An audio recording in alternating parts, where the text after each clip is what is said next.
Hello, I'm Mike Gordon, and welcome back to my perfect playthrough of Pokemon Gold and Silver. And last time, we caught quite a number of Pokemon here, including Lugia and Ho-Oh.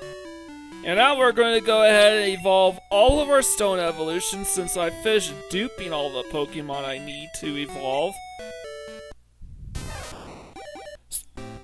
with the evolution stones. After I finish these evolutions, after I finish all these evolutions, I'm going to take on each of the Kanto gym leaders, back to back to back. All 8 of them, in one episode. Since I've completed everything else in this region, it makes perfect sense to do this now.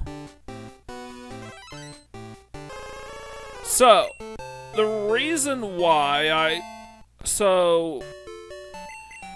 because I'm just evolving a bunch of Pokemon via evolution stones and battling all the gym trainers and gym leaders all in one episode, which there isn't much. Brock has 1 gym trainer, Misty and Lieutenant Surge have 3, Erica, Sabrina, and Janine have 4, and Blaine and Blue have 0 gym trainers.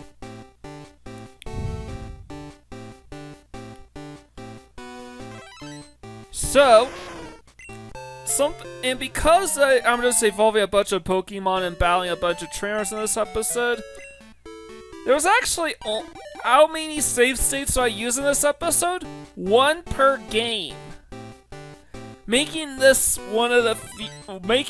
a very rare occurrence for an emulated episode perfect playthroughs, in that all the footage here was done in 1 take.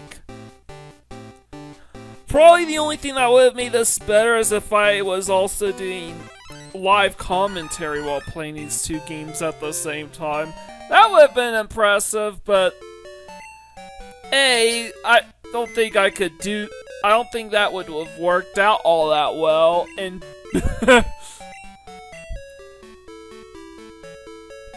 because I was emulating these 2 games at the same time. As per usual, I played Gold first and then Silver, and then just filmed them, and then just put them side by side. And number 2, I tried doing live commentary off of emulated games in the past. And it's only happened 4 times. In the past. 4 or 5 times. The 4 times I can think of that come to mind were Altered Beast, which had live commentary, Super Thunderblade, which originally had live commentary, but I had to scrap that and do in favor of voiceovers, Rainbow 3, which had live commentary, and interestingly enough, all 3 of those games were my first 3 perfect playthroughs. And also, NBA Jam, which never had live commentary. However, my brother and I provided commentary over the gameplay footage. And that was easy enough because all I needed to capture was footage of a single match, where I barely won by the skin of my teeth. And it didn't really matter all that much who won, so long as somebody got to achieve a perfect playthrough of that game. So long as a human won a match, that counted as a perfect playthrough. And it just so happened that I was able to mount a comeback.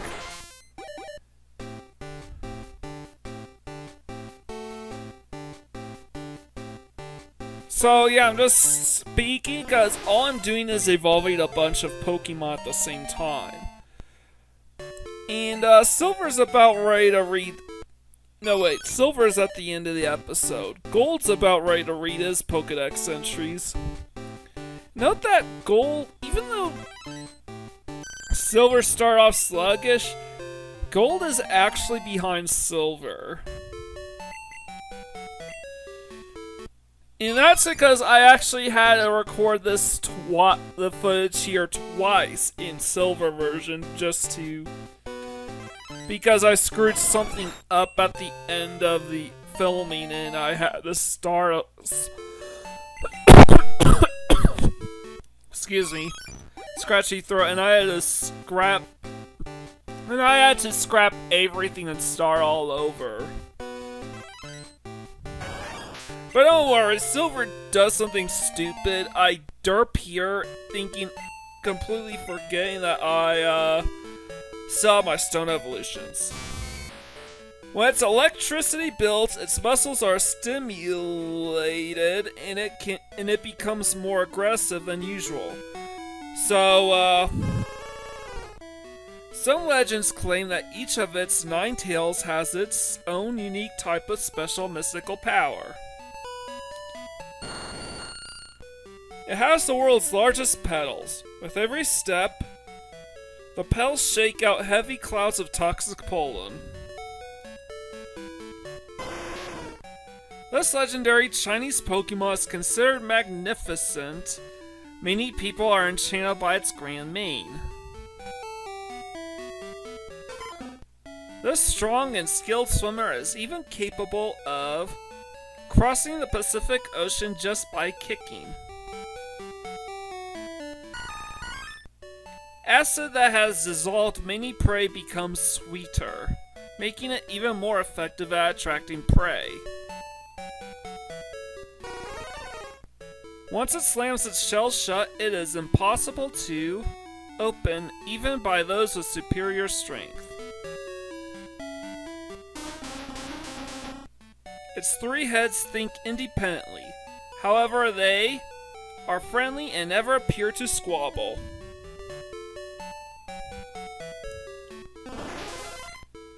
The center section of its body is called the core. It glows in a different color each time it is seen. When Vaporeon's fins begin to vibrate, it is a sign that rain will come within a few hours. It concentrates the weak electric charges emitted by its cells and launches wicked lightning bolts. It stores some of the air it inhales in its internal flame pouch, which heats it to over 3,000 degrees. And that's all. And Silver will read the Pokédex entries. I basically derped it for. I think I was watching something while playing through Silver version, as I typically do, and I spaced out for a bit. But don't worry, I fixed my error, and Silver's just slightly ahead of Gold at this point in time.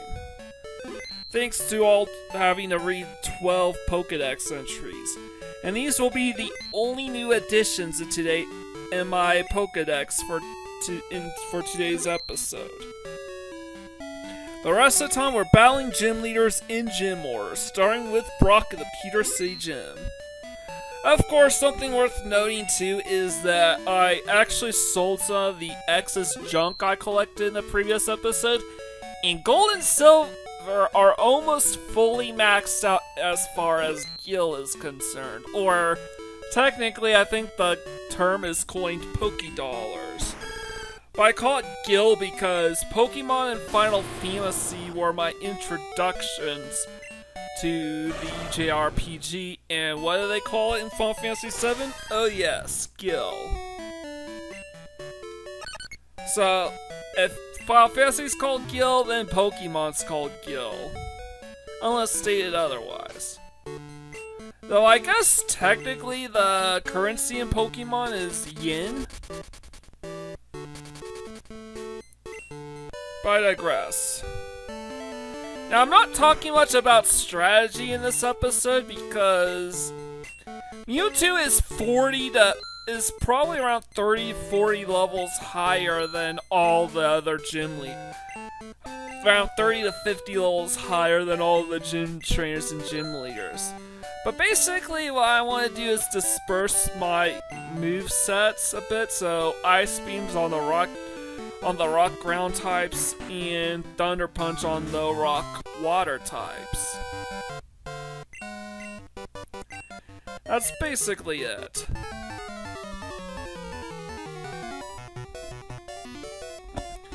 Because that's about as straightforward as it gets with Brock. And yes, I'm battling all the gym leaders in gym order, even though that doesn't matter too much.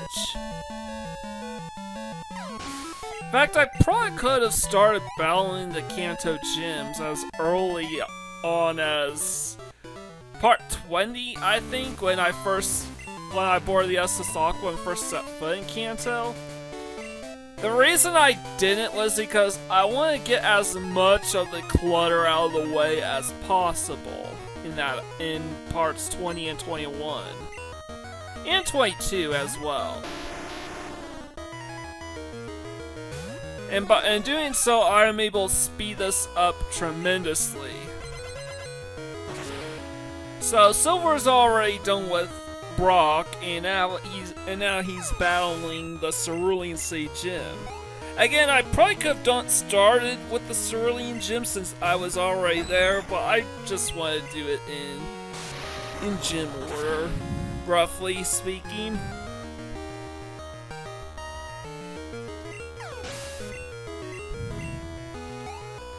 Alright, so yeah. That's basically it. Just Ice Punch, Thunder Punch, Ice Punch, Ice Punch, Thunder Punch. Because these Pokemon are so pathetically weak, they basically release their Pokemon in order. Rather than just going for the Pokemon that's, like, super effective. None of these gym leaders stand a chance. Though, depending on what Pokemon they use, the only Pokemon that could survive Mewtwo's attacks, theoretically, are Lieutenant Surge's Magneton,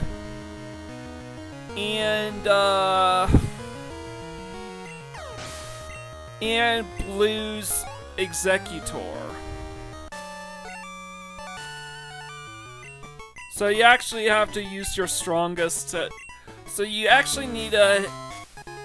So with Magneton, you gotta hit it with Stab Psychic. Pure and simple. And with Blue's Executor, just don't hit it with Thunder Punch, and you should be good. Just don't hit it with Thunder Punch or Psychic, and you should be good. Ice Punch or Shadow Ball will work wonders. So now we're back in Cerulean City, where this episode began.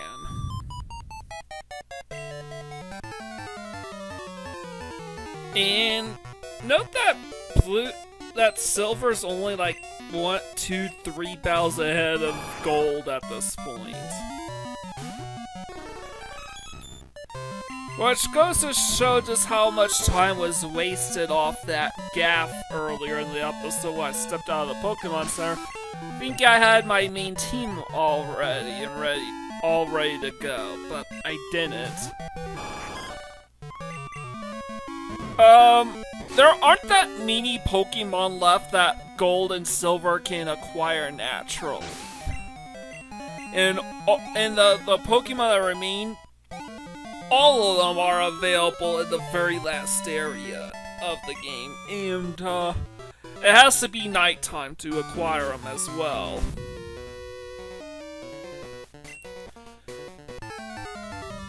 Alright. So, and the rest of the Pokemon I need to trade. There are 3 more captures, 2 more evolutions, and everything else needs, and 7 more trades. Including 6 trade evolutions, plus 1 Pokemon exclusive to Crystal. The only Pokemon exclusive to Crystal.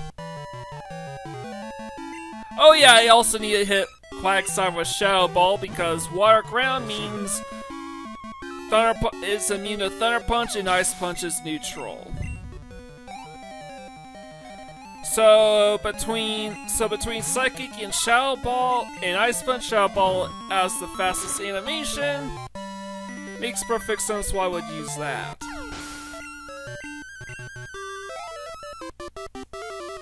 But yeah, Silver has already swept through Misty.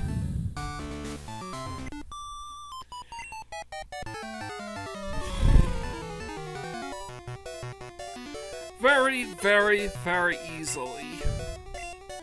Now what's interesting is that the weakest gym trainers are all in Lieutenant Surge's gym.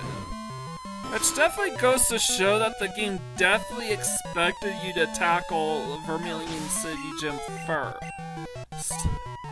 Though the gym leader with the weakest Pokemon is actually Janine and Fuchsia.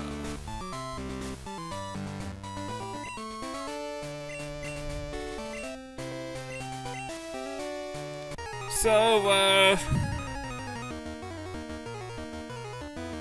yeah, I'm just gonna go ahead and get double battled in Lieutenant Surge's gym. And the best part is because the game assumed that you took on Lieutenant Surge's gym before the Power Plant questline, you don't have to do the trash can puzzle this time around. They changed that in Heart Gold and Soul Silver so that no matter what, you have to do the trash puzzle, because Lieutenant Surge has his own backup generator fueling his Pokemon gym.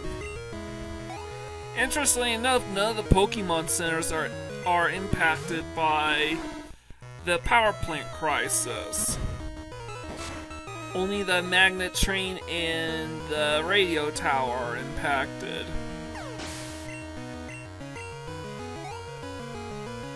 And Lieutenant Surge's gym, too. Actually, I'm kind of more surprised that you could do Sabrina's gym before the power plant crisis was averted. Especially since it requires the use of those teleports, which have to be fueled by electricity. I mean, it just had to. Anyways, we swept through Misty just fine, and we need to bow through Lieutenant Surge's gym trainers. And Gold is about to have his biggest time waster of the run, which basically canceled out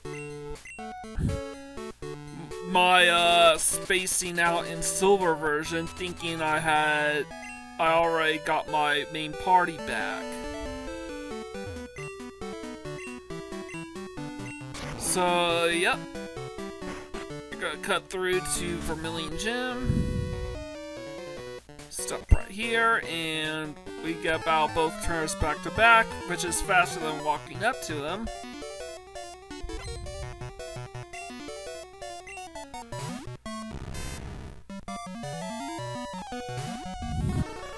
And oh boy, this is so freaking boring. And you can definitely tell that you are supposed to do the Vermilion Gym first because the Gym Trainer's Pokemon are super weak.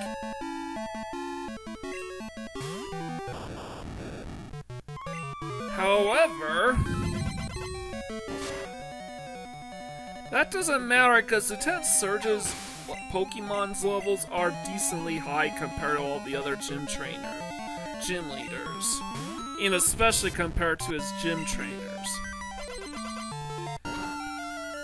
Gen 2's level scaling is super weird, but from a narrative perspective, it does at least make sense all the Kanto trainers would be significantly weaker than you, as well as a decent chunk of the gym leaders being a bit weaker than you. You just received the crown of Pokemon Champion just recently, so it makes perfect sense.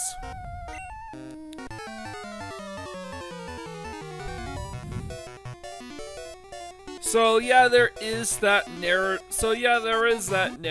thing going on.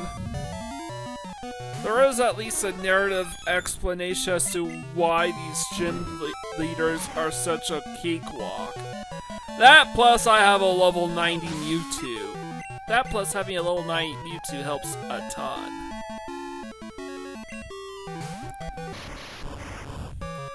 So, because I don't have any stab moves to use against Lieutenant Surge, I basically just have to use Shadow Ball on all but one of his Pokemon.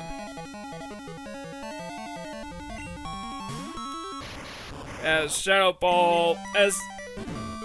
it's a fast enough move to use, and it does neutral damage. The only exception is Magneton. Because all of my Magneton resists all of my attacks, I have to use Stab Psychic to ensure the one-shot.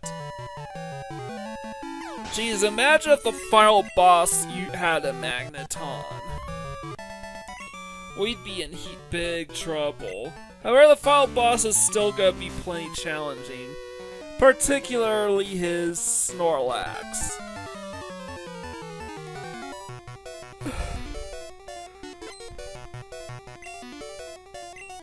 Oh. But now we're back to just spamming Shadow Ball.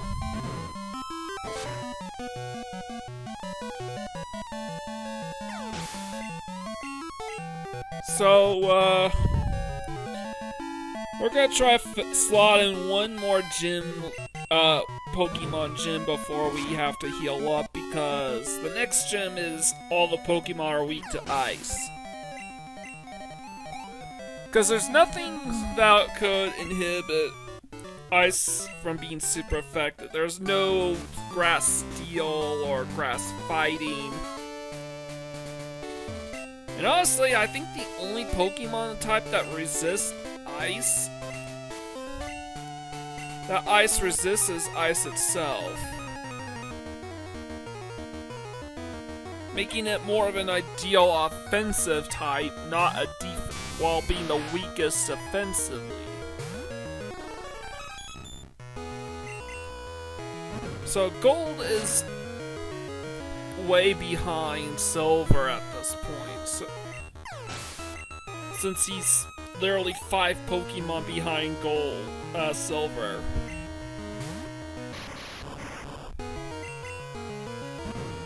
So, because I can just spam Ice Punch on all these Pokemon, and Ice Punch, well, a little slower than Thunder Punch or Shadow Ball, is still a decently fast move. And it's super effective on every single Pokemon in this gym as well.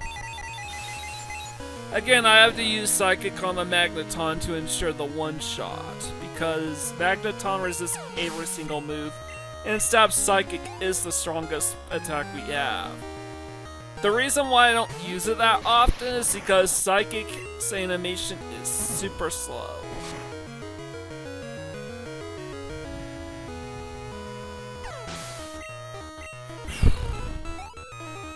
And I have one more PP for Shadow Ball.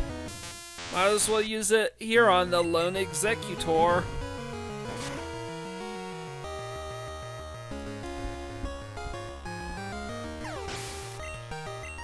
And that's it for Tanya. And that Gold is way behind Silver. And the reason why is because I decided to just wander around the gym a bit to see if there were any trainers that I was missing out on. You can tell I really want to be thorough.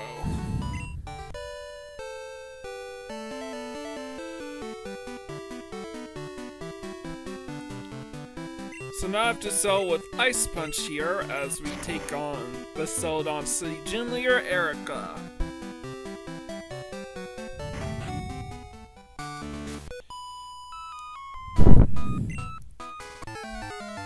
And yeah, I'm just gonna spam Ice Punch. And the entire Hop-Up line is quad weak to Ice type attacks, so there you go.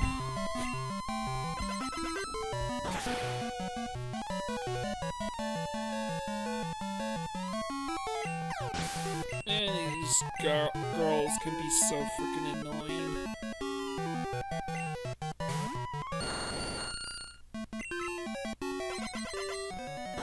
So yeah, we are just gonna keep spamming Ice Punch.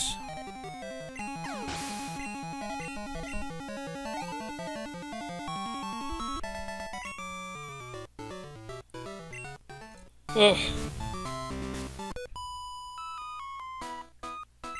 Oh, Belle, that's kind of scary, isn't it?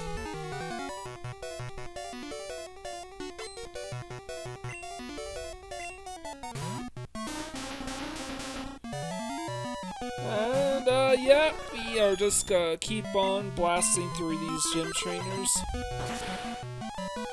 Even though Gold's no longer so far behind the 8-ball with Silver, but it's still noticeably behind and will remain behind until Silver starts reading the Pokedex entries, which won't be till the end of the episode. And that's basically the strategy, just spam Ice Punch on every single Pokemon in this gym and you should be fine.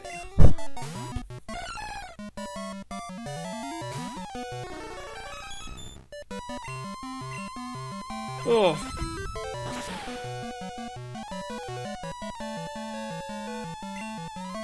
So yeah, we're out of Shadow Balls, so we gotta use Ice Punch. Just keep spamming Ice Punch to get through all 4 of Erica's Pokemon. Again, there was a reason why I played as far as I did in Gold and Silver before stopping. It's because I wanted an opportunity to blitz through Gold and Silver and get everything done as quickly as possible. Which turns out to be super slick because I'm basically burned out from Pokemon playthroughs. But I'm almost done. I am almost done with these games. I can't wait till the end. I just can't wait. So, we're just gonna split through these gyms. Ice Punch, Ice Punch, Ice Punch. That's basically all I can do. Again, I do think the downside is that because the strategy is so... These battles are so boring because there's no strategy. You just use the moves you know will feint the Pokemon, while minimizing time waste. And there really isn't a whole lot of terribly unique strategies going forward either. It's just the same thing over and over again. Yeah, the ending of my Gold Silver playthrough is probably going to end with quite a whimper. Because it's really about blitzing through and getting everything done as quickly as possible. So I'm not wasting so much time, and I can then move on to the next game. Move on to Crystal version, where the rest of my perfect playthrough will... Once I finish Gold and Silver, the entire rest of my perfect playthrough will be Pokemon Crystal. And maybe the upload schedule will increase. But by all accounts, I'm very close to the finish line. I am nearing the end. There isn't a whole lot left to do.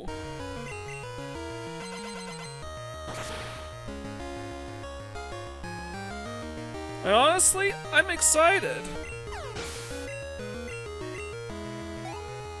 No, really, I am.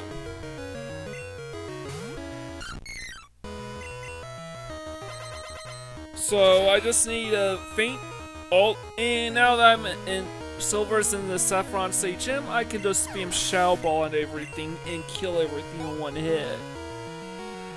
Shadow Ball, back then, Ghost types were treated as physical moves, while the Elemental Punches were treated as special moves, because whatever type the move is, that determines whether it's physical or special. So, all normal, fighting, bug, flying, ground, rock. I'm trying to think. Normal, bug. I'm gonna start from the beginning. Normal, bug, flying.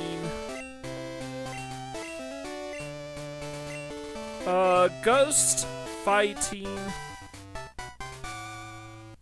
Steel, poison,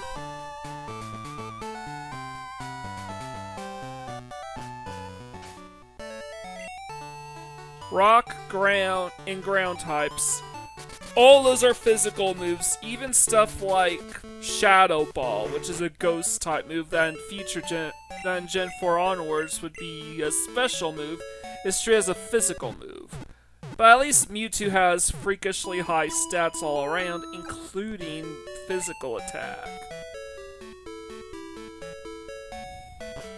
Not as dominant as a special attack though, but super dominant.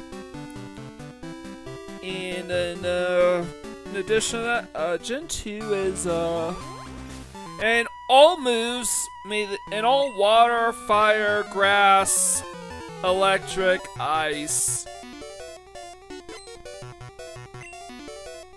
dragon, psychic, and dark type moves are treated as special moves.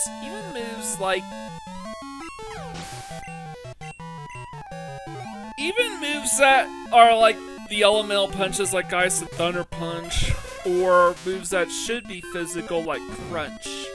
Honestly, a lot of dark type moves should be, almost every dark type move in this gen should have been physical instead of special. I think Gen 2 they should have recategorized Ghost type as a special type, so that both Dark and Steel could be physical. Or Ghost should have been special from the very beginning, because it's not like Dragon type in Gen 1 had any special attacks. All it had was Dragon Rage, which dealt 40 points exactly. And by the way, in the Saffron Gym, I just took the route of 1, 2, 3 sideways, and then 1 down, because unlike in Gen 1, there's only 4 gym trainers instead of 7. And typically the gym trainers would be lined up all around the sides, with Sabrina would be in the middle room. In Gen 2, it's only the corner room. The gym trainers only occupy the corner rooms, as the side rooms are completely empty. As I said earlier in the episode, there are only about 3 or 4 gym trainers per gym. Except for Brock, who only has 1 gym trainer, and Blaine and Blue, who don't have any gym trainers. Future generations that changes, and not only do the gym trainers and gym leaders scale upwards compared to the Elite Four and Champions, but all the gym trainers except for Jasmine have gym trainers in them, and gym puzzles too as well.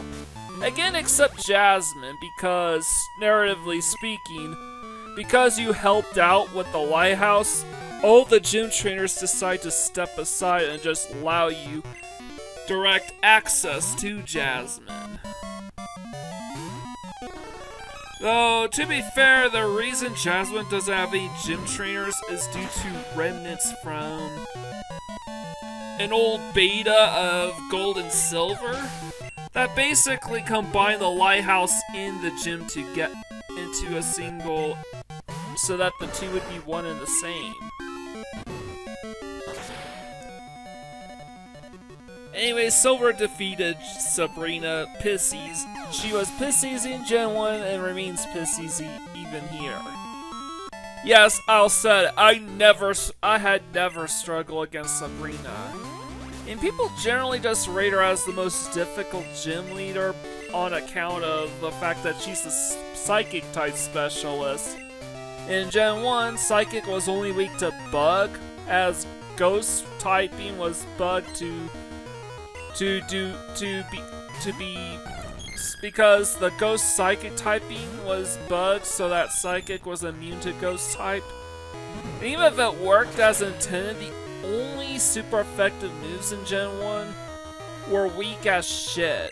Moves like Leech Life, Pin Missile, Twin Needle, and Lick. pathetically weak moves. And Lick doesn't even work on psychic types for some reason. In Gen, also Dragon types, the only Dragon type move deals set damage no matter what, and that was Dragon Rage. So dragons, by all accounts, were only weak towards ice types. But at least the ice types had Ice Beam and Blizzard. And the ultimate dragon was quad weak to it, too. So Gen 2 buffed a lot. Now, depending on who you ask, Gym War would be either Sabrina first and then Janine, or vice versa. In-game, the Gym order is Koga first, Koga/Janine first, and then Sabrina. Whereas in the manuals, it's the other way around, and I do think that more than anything else is the reason why the Psychic type trainer gives out the Marsh badge is the Marsh badge, whereas Koga's is the Soul badge. A lot of people thought it should be the other way around, and it's not based on translation errors or anything like that. In the Japanese versions, the Kanto Gym badges are simply color-coded. So, Boulder badge is gray badge, Cascade is blue, Thunder is orange, Rainbow is still Rainbow. Never got its name changed. Soul would be pink, Marsh would be yellow, Volcano would be red, and Earth is green. Yeah, go figure. So I do think the mix-up with the Soul and Marsh badges really boils down to, people getting confused as to what the gym order is supposed to be. Is it supposed to be Sabrina 5th, like and then Koga 6th, like the instruction manual would suggest? And then the game order says that it's actually Koga 5th and Sabrina 6th.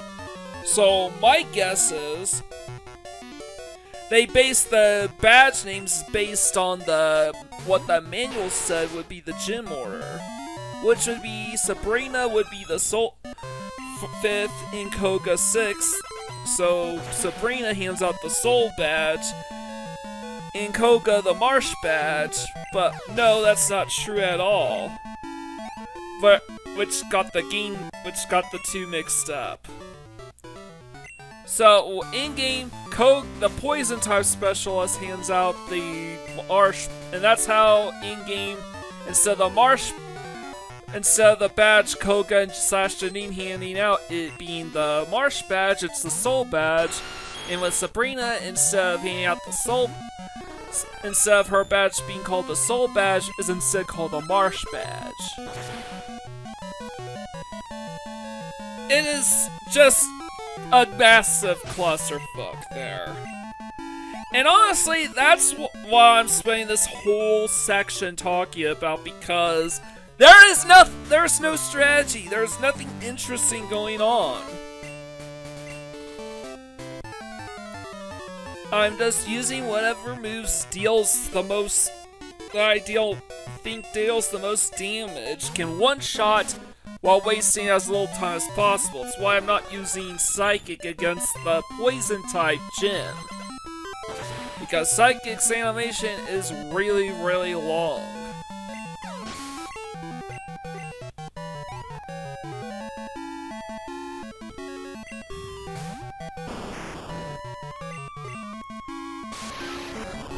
And oh boy.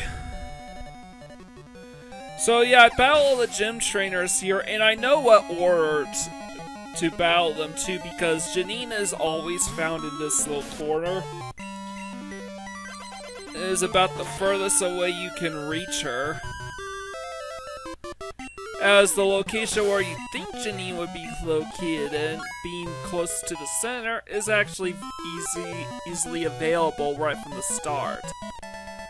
So now that the Cinnabar Island had all but been destroyed, I gotta surf on over to the Seafoam Islands and deal with some random encounters.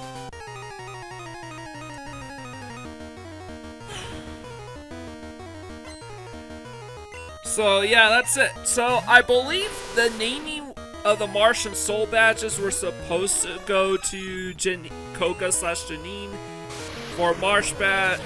For their badge would have been called the Marsh Badge, whereas with Sabrina, her badge would have been called the Soul Badge.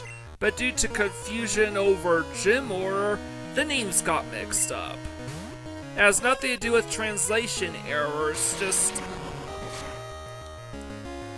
how finicky how things turned out. Now I get why I do get why Mori's called the badge, why Mori gives out the Fog badge, because Fog goes with ghosts. And with Chuck's Storm badge, I don't know what the deal is with the name there. You think it'd be like Knuckle badge or Fist badge? But no, it's just called Storm, which makes you think, it's like a Thunder type, an Electric type specialist. But he's not. In universe though,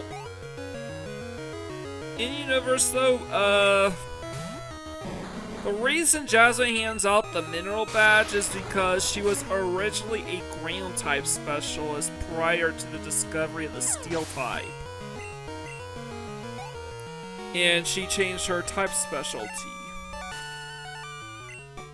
Which makes sense because there are no Ground type specialists in Gen 2. And if they were just going to stick with the base 15 types introduced in Generation 1, we would have had 15 type special. Each of those 15 types would have had a gym specialist, plus Blue, who has no type specialty at all.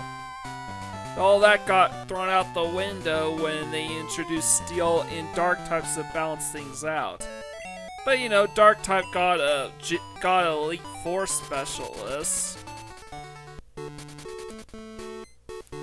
Gold's is quite a ways behind Silver though, because there are no more gym trainers, just Blaine and Blue.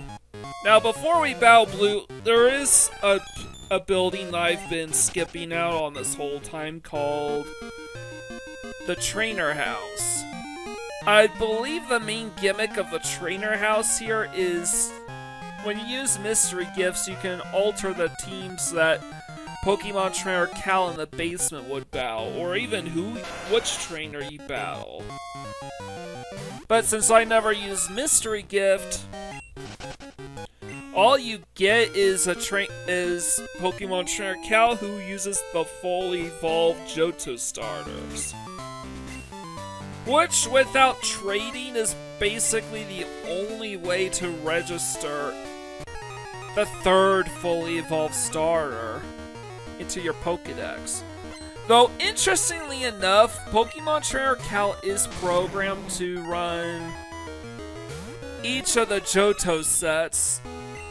However, the first and second stage teams Johto sets never appear, and it's not known how you are supposed to battle them. My guess was that the Trainer House was supposed to be something of a game-wide staple where every town would have one of those. I bet Cherry Grove City was originally going to have a Trainer House, but that got nixed. And that's why, at the end of the day, you only battle Pokemon Trainer Cal with the 3 fully evolved stars. And by the way, because I forgot about Pokemon Trainer Cal the first time playing through this episode's Silver version, I actually completely forgot to battle him, and I had to do this, and I had to reshoot this entire episode all over again. Thanks Save States for bailing me out there. I don't screw this up at all in Gold version, so he goes straight up there. Now, what's interesting is, even though you could battle the gym leaders in any order that you like in Generation 2, it is clear that you're supposed to battle Blue last, because his team is far away the strongest team of any trainer in the entire game, including Rival 7. Well, with one exception. There's one trainer that we have yet to battle who is lot years stronger than every trainer in the game. In fact, this trainer is the main reason why I put off Gold and Silver until I completed Gen 1 and traded all away the Gen 1 exclusives into Generation 2. It is not just to breeze through this entire section of my playthrough of Gold and Silver, it's to make the final boss easy, at least much more manageable without abusing save states. Look on Trainer Cal, send out Typhlosion.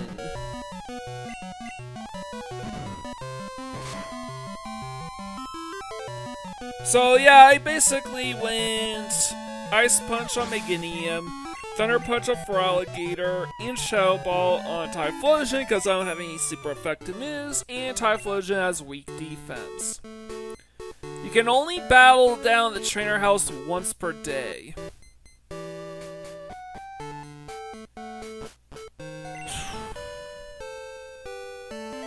Now with Blue here, I just use whatever moves are super effective against this team, like Shadow Ball against Executor. I use Psychic to ensure the one-shot on Arcanine, even though I think Shadow Ball could have done just as well.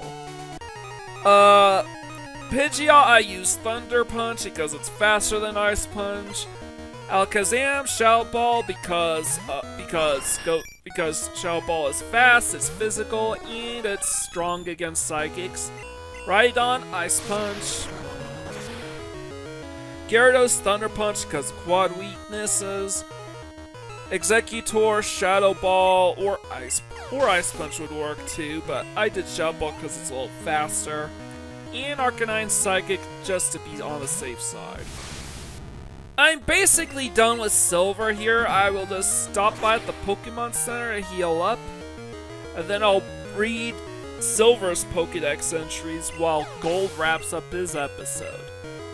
That's literally all the strategy I have for Blue,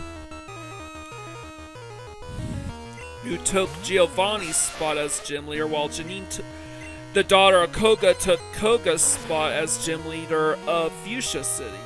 A bit of trivia, Janine does have an anime counterpart who was introduced well in advance.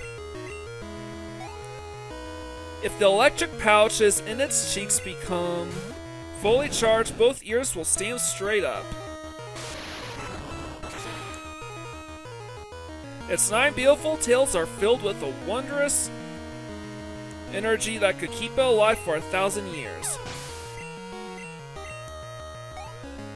The bud bursts into bloom with a bang. It then starts scattering allergenic poisonous pollen. Its magnificent bark conveys a sense of majesty. Anyone hearing it can't help but grovel before it.